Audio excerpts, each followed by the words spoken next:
평생 직장이라는 말이 사라진 지 오래됐죠. 자신의 꿈을 찾아서 일을 그만두기도 하지만 또 원치 않게 퇴직하는 경우도 꽤 많죠. 특히 40대가 넘어서 50대가 되면 재취업하기도 쉽지 않은 상황인데 그렇다고 마냥 쉴 수 없는 게 현실인 것 같습니다. 네, 그래서 많은 퇴직자, 은퇴자 분들이 창업을 고민하신다고 합니다. 자, 하지만 직장 나왔던 분들이 선뜻 창업하기가 쉽지만은 않은데요. 오늘은 중장년층을 위한 창업 이야기 함께 나눠보겠습니다. 오늘도 김상훈 창업통TV 대표 나와 계십니다. 어서 오세요, 대표님. 어서 오세요. 예, 안녕하세요. 지난번 이 창업 관련한 내용 뭐 이렇게 참 유익하기도 하고 재미도 있었습니다. 예. 근데 지금 우선 우리 평균 수명은 굉장히 길어졌는데 맞습니다.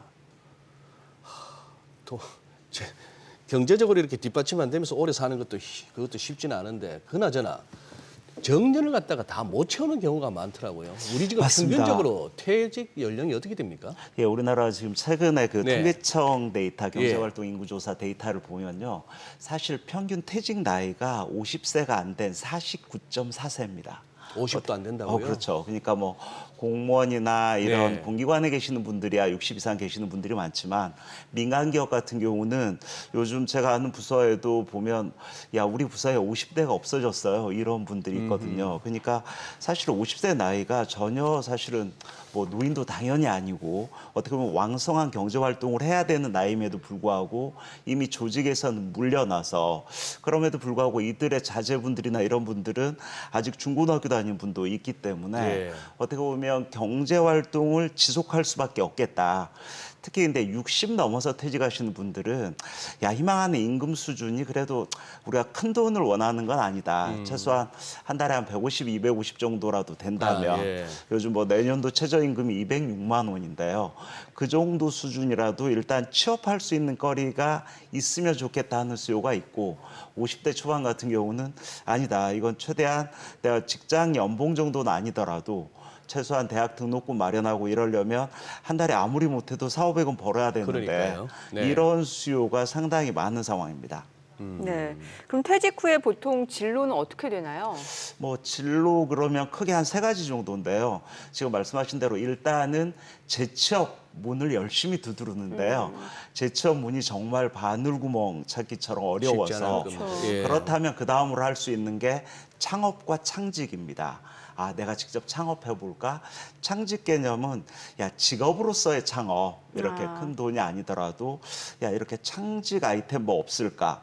아니면 마지막으로는 귀농귀촌이죠. 귀농귀촌. 아, 그렇죠. 그래서 요즘 귀농 어렵다는 얘기도 많이 있는데 그래도 귀촌 쪽 이런 쪽 많이 있고요.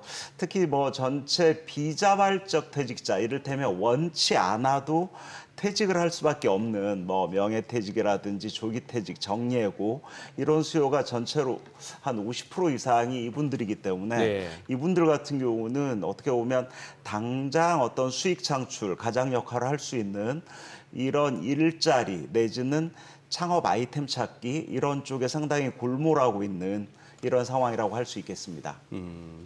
결국 그렇다면 이제 창업으로 결국 눈을 돌릴 수밖에 없고 이제 그게 대부분 뭐 이미 비중이 큰 자영업자인데 우리나라에서는 맞습니다. 그러면 대표님 지금 요즘 창업 박람회에 가보면은 분위기가 어떻습니까?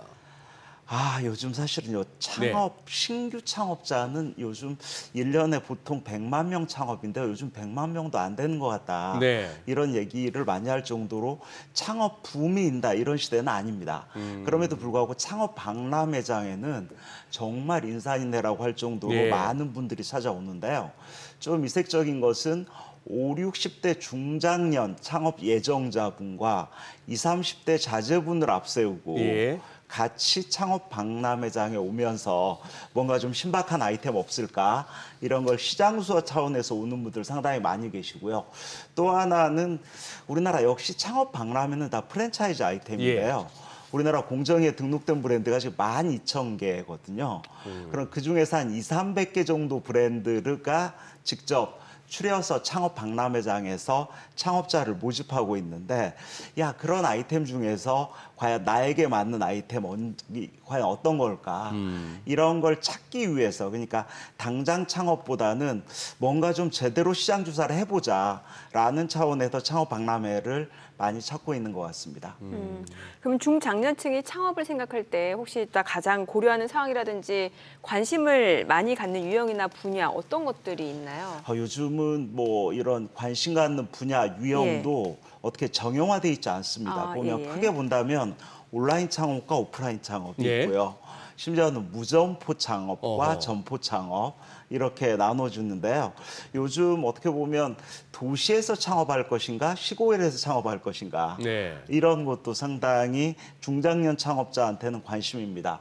특히 온라인 창업 같은 경우는 코로나 시대 겪으면서 뭐 요즘 포털 사이트에 온라인 상인 하더라도 40만 명이 넘거든요. 어허, 예. 그러다 보니까 온라인 창업자들을 중장년층도 놓고는 하지만 성과를 내는 수요가 많지 않다 이런 게 있고요. 그러다 보니까 이제 오프라인 창업 쪽으로 와서 자, 업종별로 야, 외식업 쪽으로는 어떤 게 있을까 해서 열심히 우리나라 뭐 전체 아까 12,000개 중에서 9,500개, 80%가 외식업 브랜드라서 네. 외식업 브랜드 열심히 노크하고 있고요.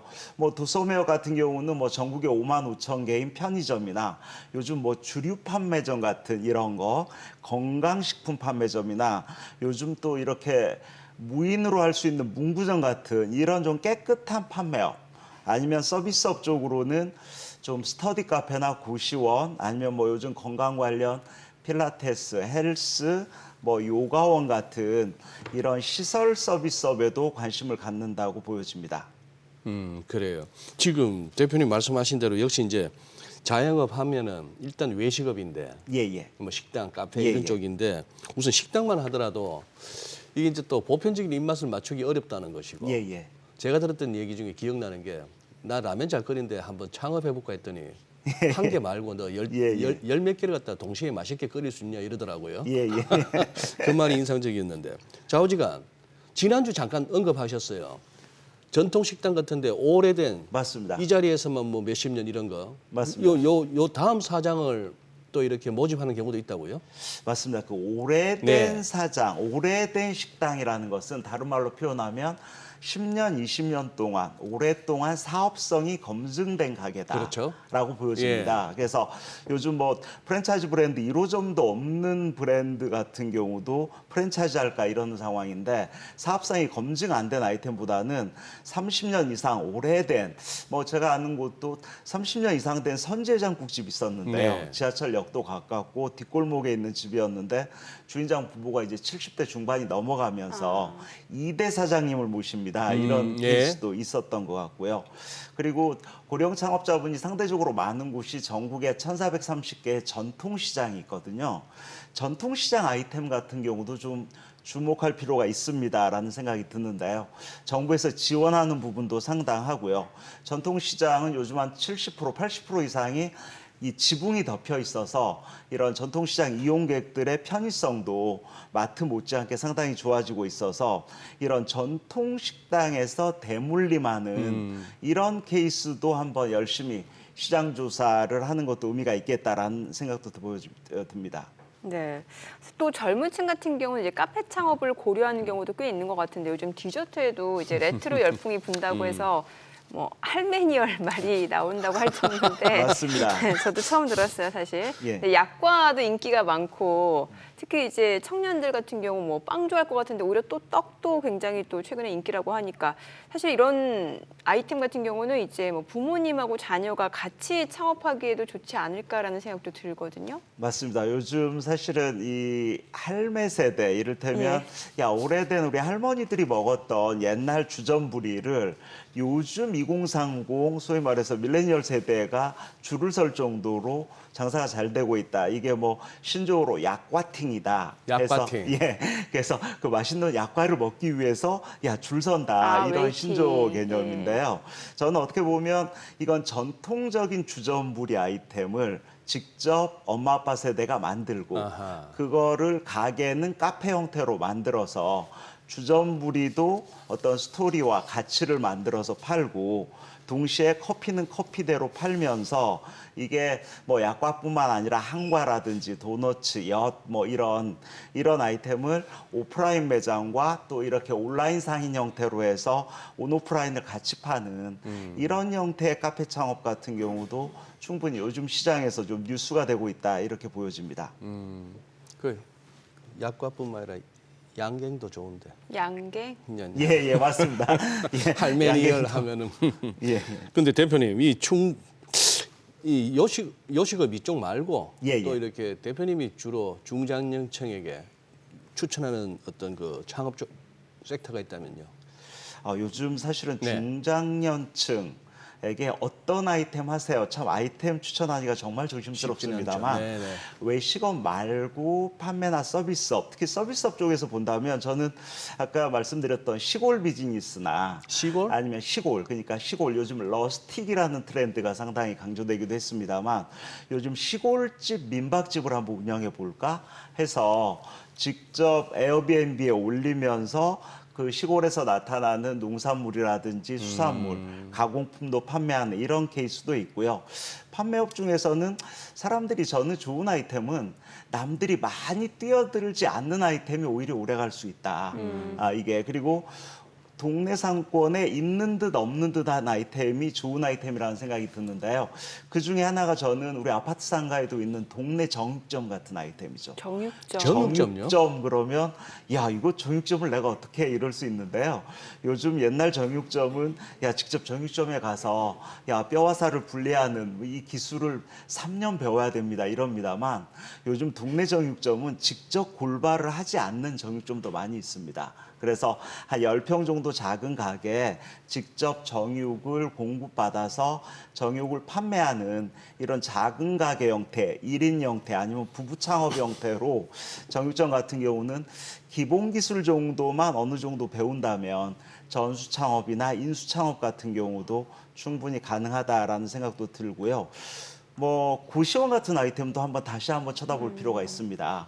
물론 비용이 좀 많이 들어가긴 합니다만 고시원 같은 경우는 우리나라에 딱 될 수 있는 상권 입지가 있거든요. 직장인 많고 학생 많고 이런 고시 인력이 많은 이런 곳이겠죠. 이런 곳 같은 경우는 보통 최근에 제가 서울의 한 지역의 고시원 보니까 네. 한 방이 한 30개 정도 되는데요. 네. 그걸 인수 비용이 보증금 한 7천에 월세가 한 5, 600만 원 정도 되고요. 인수 창업은 한 2, 3억 정도 권리금, 신규로 한다면 거의 4억 이상 들어간다고 그러더라고요. 어허. 근데 이게 수익성은 상당히 괜찮더라고요. 보니까 방 하나에 한 50만 원 정도 받고요. 한 달에. 월세가? 네. 30개면 그것만 해도 1,500만 원 정도 매출이 되는 그러네요. 거죠. 그러면 거기에서 이런 총무 인건비나 각종 판매 관리비 제외하고 매출액의 거의 50% 가까이는 거의 그 영업이익으로 떨어질 수 있다 이런 얘기를 직접 확인했거든요. 그래서 어떤 꼭 신형 아이템보다는 좀 이렇게 오래된 아이템 중에서 틈새가 뭐가 있는가 이런 아이템을 좀 잘 찾아보는 것도 창업자 입장에서는 상당히 좀 의미가 있겠다라는 생각이 듭니다. 네. 사실 이게 처음부터 창업을 고려했다라고 하면은 준비하는 시간도 충분할 것 같긴 합니다만 이게 직장 다니다가 은퇴하고 이제 창업을 고려하시는 분들은 준비할 수 있는 시간도 여유치 않을 뿐더러 창업 자체가 쉽지 않을 것 같은데 중장년층이 창업할 때 좀 주의해야 될 게 있다면 어떤 것들이 있을까요? 저는 그 아이템 선정 시 네. 반드시 누구 얘기만 듣고 바로 결정해서 하기보다는 꼭 좀 다면 평가했으면 좋겠습니다. 다면 평가라는 것은 어떻게 보면 다양한 업종에 종사하는 사람들 아니면 네. 그 관련 분야에 종사했던 사람들의 현장 목소리도 들어보고 그다음에 직접 소비자 얘기도 들어보고 전문가 얘기도 들어서 결정해야 된다는 생각이 들고요. 특히 중장년층 창업도 프랜차이즈 가맹점 창업을 할 수밖에 없는 경우도 많기 때문에 네.